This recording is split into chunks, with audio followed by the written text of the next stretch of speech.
Salut à tous, j'espère que vous allez bien. On se fait un petit update du marché. On a donc eu un rejet au-dessus de ses liquidités. Pour moi, c'était pas le scénario le plus probable, tout simplement parce qu'on avait déjà pump. On avait réussi, je vous en avais parlé, à pump. Avec cette petite mèche juste ici, pour moi, c'était pas anodin. Ça voulait dire que on breakait ces niveaux de liquidité qui allaient forcément être cherchés pour pouvoir après faire une expansion plus facilement. C'est absolument pas ce qui s'est passé. On a eu donc un rejet encore de ces niveaux, exactement comme on a eu ici, ici, ici. Donc le marché vraiment a aucun jus, aucun momentum. Et dès qu'on s'approche de résistance, dès qu'il y a un peu de liquidité, on va dans le sens inverse. Ils ont quand même réussi à bien nous faire FOMO, puisqu'il y a eu plus d'1 milliard de liquidations, notamment hier, où ça a fait quand même pas mal. Il y a eu beaucoup de liquidations sur ETH, donc encore des personnes qui se sont mis à levier, oui, oui. Il y a encore des gens qui se mettent à levier comme des fous. Dès que ça fait plus de 5%, ils pensent qu'ils vont louper le train et ils se mettent à levier. Et du coup, tout simplement, on va chercher la liquidité où elle est, et vu qu'il n'y a pas beaucoup de liquidité actuellement sur le marché, si jamais il y a beaucoup trop de monde qui se mettent en longue, on vient forcément les chercher. C'est pas plus mal parce que la montée, même si une fois qu'on avait zoomé, on avait vu que dans ces bas, il y avait un petit peu de liquidation de ces niveaux juste en dessous, mais c'était vraiment très light, donc il y avait quand même pas mal de liquidité à venir chercher juste ici. Pour aller vers le nord, si on était parti en laissant les plateaux juste ici, pour moi c'était c'était Road les 102K, c'était le titre de ma vidéo d'avant. On allait au 102K, on allait faire un fake, un bull trap tout simplement, et après on allait rechercher en bas. Donc qu'on aille les chercher maintenant, c'est pas plus mal. Donc ce qui va être super intéressant, ça va être déjà la première réaction juste ici, ce qui est un peu logique. Vous avez vu que ça a pump. Normal, on prend la liquidité, il y a une réaction, c'est tout à fait logique. Mais ce que j'attends, c'est vraiment la liquidation de ce niveau juste ici et la liquidation des 3 lots juste là. Si on a une belle réaction là, vraiment, pour aller, pour moi, chercher les 102K dont j'attendais. Au 102K, on va sûrement, du coup, ça correspondrait un peu au-dessus de ce niveau-là. Tac. Sûrement quelque chose comme ça, où on viendrait refermer un petit peu pour après aller chercher les 108K. On l'espère parce que si jamais il n'y a pas de réaction, on va voir en weekly qu'est-ce que ça donne. Tout simplement, on ira chercher les 74 457. Qu'est-ce que je voulais parler aussi? Ah oui, je voulais vous dire que je vais commencer à shorter le Nasdaq, le Gold et le Silver, tout simplement parce que, le Gold, en fait, on vient casser, il y a à peine de la réaccumulation juste ici, on part sur orbite, ça me plaît pas du tout.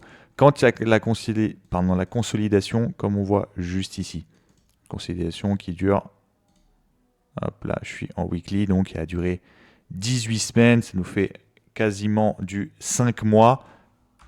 Je peux accepter qu'il y ait un gros mouvement comme ça, un gros mouvement d'extension, pardon. Quand il y a juste un petit mouvement comme ça et qu'après on repart sur un mouvement d'extension, faut arrêter les conneries.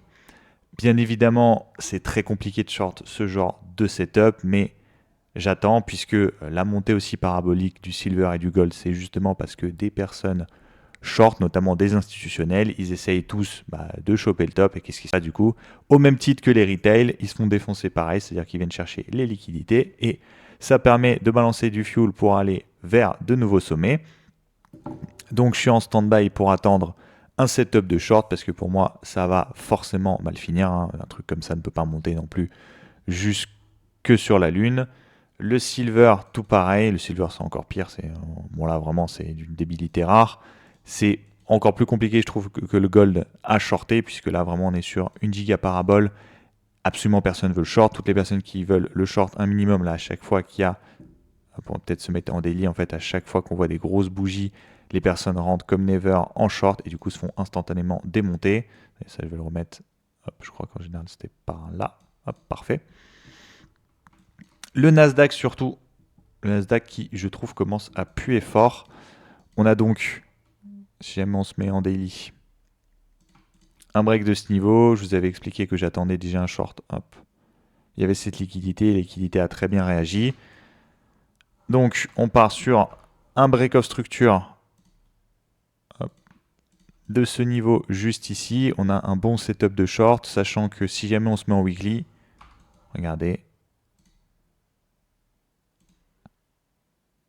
on part sur du 13 semaines de stand-by, c'est-à-dire qu'il y a eu un beau setup, il y a un beau setup de distribution, ça fait 13 semaines qu'on est en stand-by dans ces niveaux-là, donc soit on part sur une réaccumulation, mais dans ce cas, on partirait quand même vers le sud et il y aurait une grosse mèche à peu près de ce niveau-là, enfin même encore plus que ce niveau-là.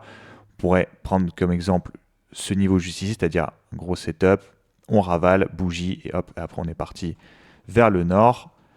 Pour l'instant, pour moi, ça ressemble plus à un setup de distribution tout court qu'à une redistribution, c'est-à-dire une réaccumulation, pardon. Donc réaccumulation, ça voudrait dire aller vers le nord, comme je viens de vous dire, mais pour moi, ce serait plus un setup de distribution où on irait chercher, bien évidemment, pour commencer, les 23 800 et pourquoi pas ces equal low et même un peu ces liquidités juste en dessous.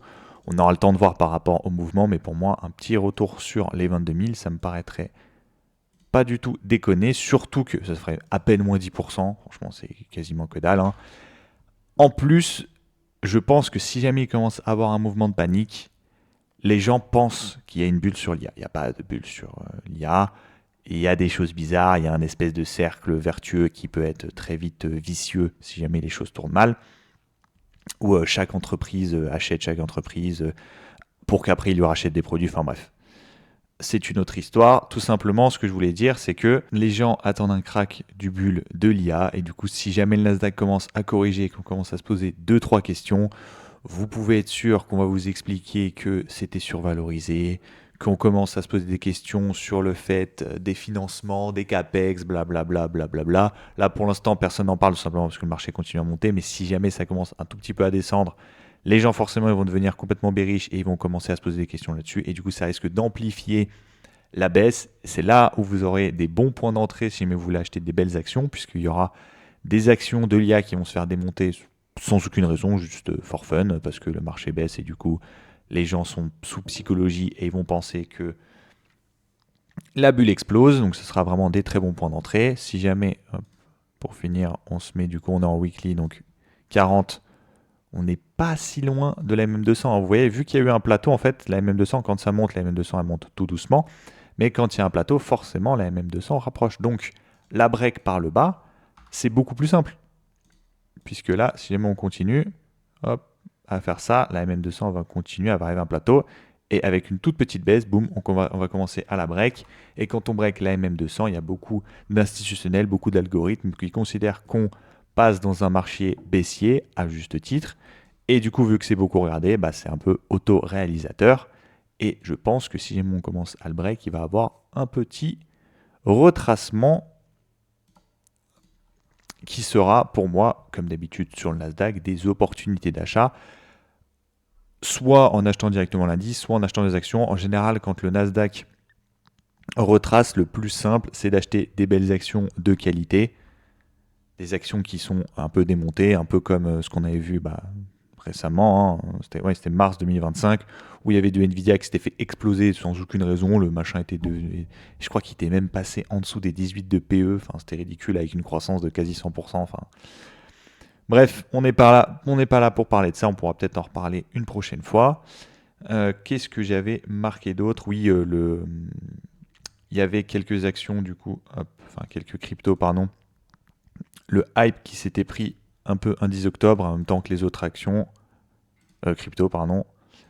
Vous avez vu, il y a moins 9% en 2 heures, tout simplement parce que en fait, c'était les obligations américaines qui ont monté. Du coup, ça fait un stress de marché. Stress de marché est égal à on se débarrasse des cryptos, on connaît. Du coup, en 2 heures, on s'était pris une grosse gamelle. Un peu comme le 10 octobre.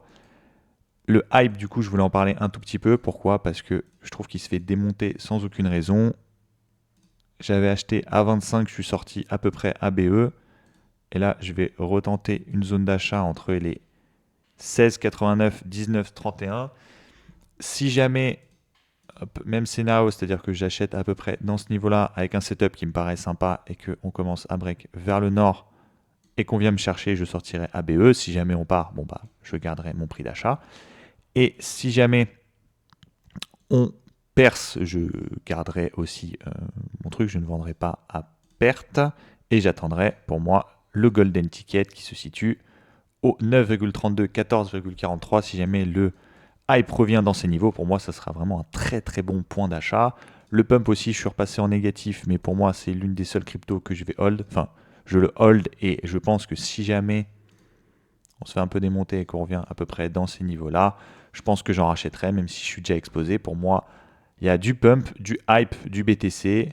Le Tao, je l'attends encore un petit peu. Je suis pas encore sur du Tao. En vrai, pour être complètement transparent avec vous, je suis bien plus sûr sur du pump, sur du hype, du BTC, ça c'est sûr. Je vais recommencer mon DCA si jamais on compte.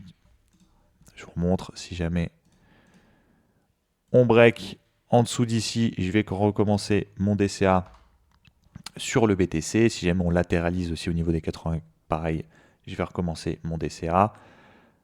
Donc il y aura du BTC, du hype, du pump et Tao. Je verrai si vraiment je vois qu'on commence à être sur des prix en dessous du 10 octobre, vers les 120 et tout. Pourquoi pas, mais c'est pas sûr. Je vous en reparlerai. En tout cas, pump, hype, BTC. J'attends du coup du short sur le Nasdaq, sur XO et sur le Silver. J'ai essayé de faire cette vidéo en one shot parce que j'ai pas beaucoup de temps. Je pense qu'il n'y aura qu'un cut, donc désolé si j'ai été un peu moins brouillon et un peu moins fluide que d'habitude. Merci pour le temps que vous m'avez consacré. Je vous dis à la prochaine. Tchuss!